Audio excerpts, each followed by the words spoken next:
Mi trabajo como periodista requiere que viaje constantemente.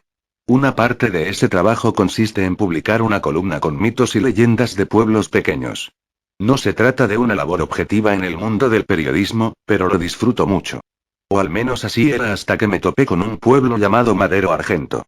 Como versaba el mito, a nadie se le permitía morir en este sitio. Lo hice mucho antes de que existiera Google Maps. Para llegar al pueblo tuve que confiar en las instrucciones que me proporcionó la fuente. Algo dentro de mí me decía que se trataba de una broma, pero la columna en el periódico trataba precisamente de esto: comprobar o refutar la información. Preparé todo para el viaje, y tras varias horas conduciendo me encontré en un camino oculto, sucio y sin mantenimiento. Tras más de 3 horas avanzando por esta ruta encontré un viejo letrero de madera, la primera señal de civilización. Madero Argento. Retorne ahora, se leía. A la distancia, observé lo que parecía una antigua comunidad de labranza. Era un pueblo pequeño con escasas construcciones que lucían deterioradas, así como tractores y camiones completamente oxidados y abandonados. A simple vista parecía un pueblo fantasma. Estacioné el carro a orilla de carretera y me dispuse a declarar el mito una auténtica estafa. Sin embargo, escuché que alguien me hablaba. ¿Por qué has venido?, espetó una voz débil. Inmediatamente busqué el origen de la voz. Era un anciano de apariencia frágil que se apoyaba sobre un bastón. Estaba completamente calvo y no tenía un solo diente en la boca. ¿Quién eres?, le pregunté. En medio de una situación ligeramente incómoda, decidí presentarme. ¿Por qué estás aquí?, respondió. Le mencioné que era un cazador de mitos y leyendas, y llegué a ese lugar gracias a las indicaciones proporcionadas por una fuente anónima. El hombre lanzó un suspiro. La ignorancia es una bendición, pero ya que has venido y tendrás aquello que viniste a buscar. En ese momento me percaté de que el anciano tenía la pierna rota. La arrastraba mientras cojeaba con mucha dificultad. Pero lo más extraño era su piel, cubierta por arañazos que parecían recientes. ¿Estás bien?, le pregunté con cierto nerviosismo. Simplemente ignoró la pregunta e hizo gestos para que lo siguiera.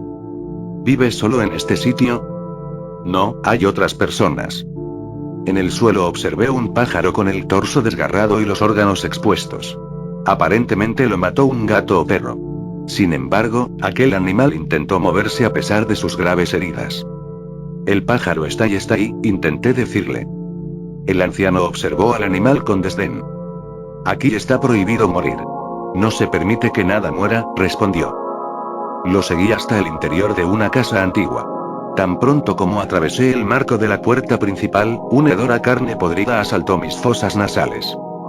Casa abandonada. Una docena de personas, con diversos tipos de mutilación, estaban esparcidas en la sala. Sin embargo, seguían respirando. Vivían con heridas que habrían matado a cualquier ser humano. Se demostró la veracidad del mito, aunque yo no podía creerlo. Debemos solicitar ayuda, dije mientras observaba a un hombre cuyos huesos de la mano sostenían unos cuantos colgajos de piel. Eso solo empeoraría la situación, respondió el anciano. Saqué el teléfono completamente dispuesto a llamar a emergencias. Sin embargo, en aquel remoto lugar no tenía una sola barra de señal para solicitar ayuda. Siéntate, vamos a platicar. Completamente avasallado por lo que veía, no logré encontrar las palabras para formular un argumento coherente. Has venido para conocer la historia de Madero Argento, y te la voy a contar, dijo el anciano. Me senté y observé a todas aquellas personas sufriendo en ese lugar. La mayoría tenía heridas tan terribles que ni siquiera les permitían hablar, y se limitaban a emitir gemidos de agonía en el lugar donde estaban sentados. Cada herida parecía reciente, como si se las hubieran hecho ese mismo día.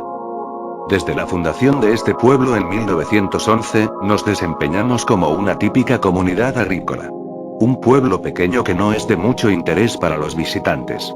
La mayoría nacimos y crecimos en este lugar, por lo que esas extrañas ocasiones en que alguien nos visitaba se armaba un revuelo. Era motivo de celebración.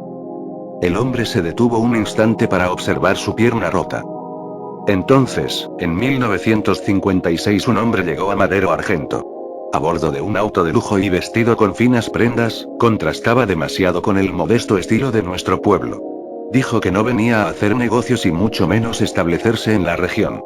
Simplemente quería vivir un año en nuestra comunidad. Además, prometió que cuando su visita terminara nos obsequiaría algo que jamás olvidaremos. Apenas terminó de hablar el anciano, escuché unos débiles gritos provenientes del exterior. Eran terriblemente roncos y transmitían una sensación indescriptible de agonía. Jamás dijo mucho. Se limitó a observarnos mientras continuábamos con nuestra rutina diaria, y siempre estaba dispuesto a ayudar. Se mostró como una persona educada y servicial, por lo que en el transcurso de un mes ya lo considerábamos parte de la comunidad. Pero, siempre vestía aquel maldito traje que parecía ajeno a los elementos externos. Con lluvia o bajo un terrible calor, el hombre se mostraba tranquilo y lucía impecable. Los gritos afuera se intensificaron. En medio de aquel suplicio distinguí algunos ruegos de piedad. Después, cuando terminó su año en Madero Argento, nos hizo una pregunta muy simple. ¿Qué pregunta? Le dije. ¿Quieren vivir para siempre? Se detuvo un instante y volvió a suspirar. Los gritos del fondo parecían intentar llamar mi atención, como si supieran que estaba allí. En un primer momento nos reímos de la propuesta. Aunque la muerte no era nuestra enemiga, tampoco la queríamos cerca. Tras un extenso debate, el pueblo decidió llevar la respuesta a votación. Ya puedes ver lo que elegimos. Me aproximé a la ventana intentando averiguar el origen de los gritos. Quería salir corriendo de ese lugar, pero algo en mi interior me lo impedía.